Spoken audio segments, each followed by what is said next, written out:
है, जो उनका नारा है कि बटोगे तो कटोगे, तो उस बटोगे कटोगे वाले ही सिस्टम को देखते हुए आज हमें लग रहा है कि आने वाला हमारा बहुत बुरा समय सनातन धर्म का, बहुत ये समझिए कि मैं समझता हूँ आने वाली पीढ़ी सुरक्षित हमें नजर नहीं आ रही। जो आज समय चल रहा है, जो हमें जो कल अल्पसंख्यक थे, माइनॉरिटी में थे, आज वो कुछ जिलों में, कुछ प्रदेशों में उन्होंने हमें अल्पसंख्यक बना दिया और वो बहुसंख्यक हुआ होगी। ये सनातन धर्म के लिए बहुत ही कष्टदायी समय आने वाला है। और मैं समझता हूं कि हम अगर इसी तरह ये कार्यक्रम हमारे सभी हिंदू संगठन, चाहे वह विश्व हिंदू महासंघ हो, आरएसएस हो, कोई भी हिंदू संगठन, सब मिलकर कार्य करें और लोगों को ज्यादा से ज्यादा जागरूक करें अपने धर्म के प्रति और लोगों को ताकत दें, उनको कुछ शस्त्रों का वितरण भी करें। मेरा एक अपना सुझाव है कि कुछ शस्त्रों का वितरण, जैसे कि मैंने आने वाली कुछ मीटिंगों में अपनी भूमिका बनाई है और मैंने एक निर्णय लिया है, मैं आपके माध्यम से इसे थोड़ा चला भी देना, कि मेरा जो भी आज के बाद विश्व हिंदू महासंघ किसान मोर्चा का मंच लगेगा, 2 शब्दों में संक्षिप्त में क्या कहना चाह रहे हैं? तो उसमें मैं ये कहूंगा कि जो हम भूल गए, केवल शस्त्रों का वितरण हम करें और हमारे हिंदुओं को शस्त्रों से सुसज्जित करें और उनकी मजबूती उनको प्रदान करें, तो आने वाला वक्त हमारा सुरक्षित होगा। हम कम से कम बटेंगे कटेंगे वाले नहीं, हम जुड़ेंगे और काटेंगे, ये हमारा। साध्वी सरिता गिरी जी, बांग्लादेश प्रकरण के बारे में आप क्या बोलना चाह रहे हैं? सर, मैं इतना ही बोलना चाहती हूँ, जिस तरह के विवश घटनाएं बांग्लादेश ने करके रखा है, अगर अभी भी हिंदू नहीं जागा, अभी भी सनातन नहीं जागा, तो हमें लगता है कि आप अपनी बहन बेटियों और किसी को भी आप बचा नहीं सकते। इसलिए मेरा संदेश एक है अभी भी कि आप लोग एकजुट हों, नहीं तो आगे की जो और समस्याएं जो आने वाली हैं, हम में से कोई भी एक भी सुरक्षित नहीं बचेगा और अपनी बहन बेटियों को भी हम सुरक्षित नहीं बचा सकते हैं। इसलिए एक रहिए और सेफ रहिए। हर हर महादेव। साध्वी जी, आपके संत समाज द्वारा बांग्लादेश को लेकर क्या क्या कदम उठाए गए हैं और क्या क्या कदम उठाए जाएंगे, या सिर्फ यहीं एक हॉल में बंद रहकर 100 लोग इकट्ठा कर भाषणबाजी कर ये भूमिका निभाई जाएगी?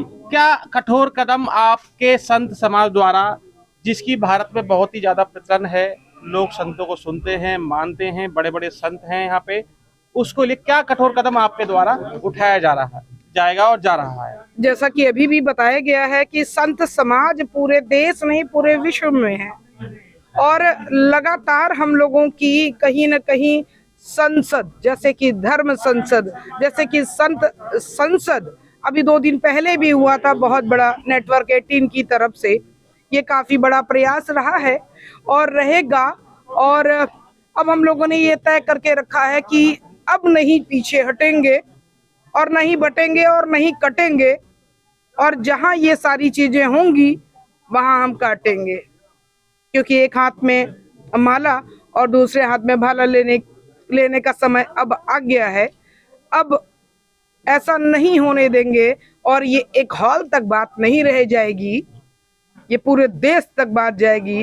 और बच्चा बच्चा और जितने साधु संत, सनातन धर्म की मैं बात करूं, हिंदुओं की मैं बात करूं, तो वो अब जाग चुका है और अब जगाने की बारी है। और हम सबकी जिम्मेदारी है कि कहीं ना कहीं से इसे हम आगे बढ़ें। और जिम्मेदारी सिर्फ हम सबकी नहीं है, आप सबकी भी है, किसी न किसी माध्यम से आप सबकी भी है।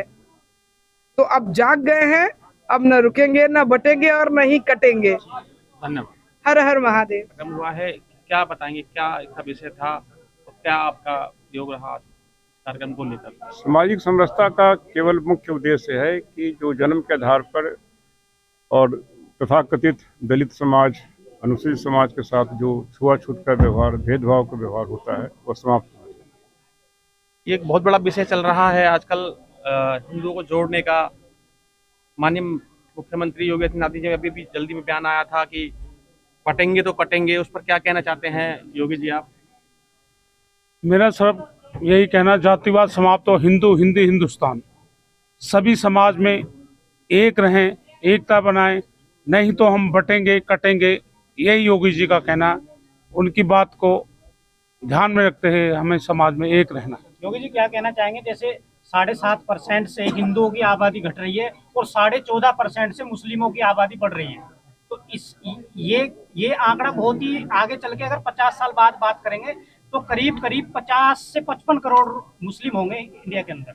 मैं यही कहना चाहता हूँ, आज वो नारा हमारा हम दो हमारे दो समाप्त हो गए, हम दो हमारे चार होने चाहिए, तभी होगा कि उससे बात तभी, क्योंकि एकता तभी आएगी, रेशो तभी ठीक होगी। ये बात कहने से नहीं होगा, हम दो हमारे दो, अब इससे काम नहीं चलेगा, हम दो हमारे चार।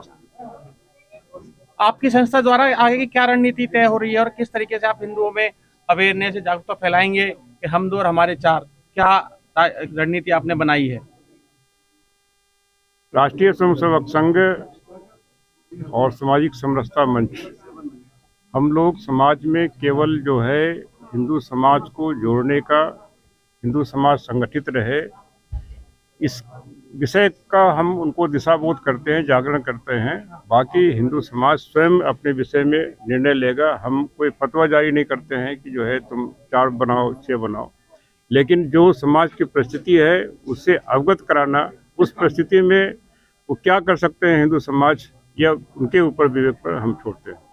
अंत में योगी जी आपसे एक सवाल लेना चाहेंगे, क्या संदेश है आपका समस्त भारतवासियों को लेकर और क्या कहना होगा आपका बांग्लादेश वाले इतने बड़े प्रकरण को लेकर, इस पे आप जरा प्रकाश डालिए। मेरा ये कहना है कि हम ये ना सोचे हमें क्या मिलेगा, हमें हिंदू एकता होकर क्या मिलेगा, हमें एक होना पड़ेगा और आगे ये सोचने पड़ेगा बड़ी बड़ी चीजें हम इकट्ठी कर रहे हैं, पर इसको इकट्ठा सुरक्षित करने के लिए आज हमें क्या करना है, हमें यह सोचना पड़ेगा। हम समान विचारधारा से काम कर रहे हैं और सभी समान विचारधारा वाले संगठनों से यह आग्रह करता हूं, एक होकर काम करें, तभी हम आगे बढ़ सकते, सुरक्षित रह सकते हैं।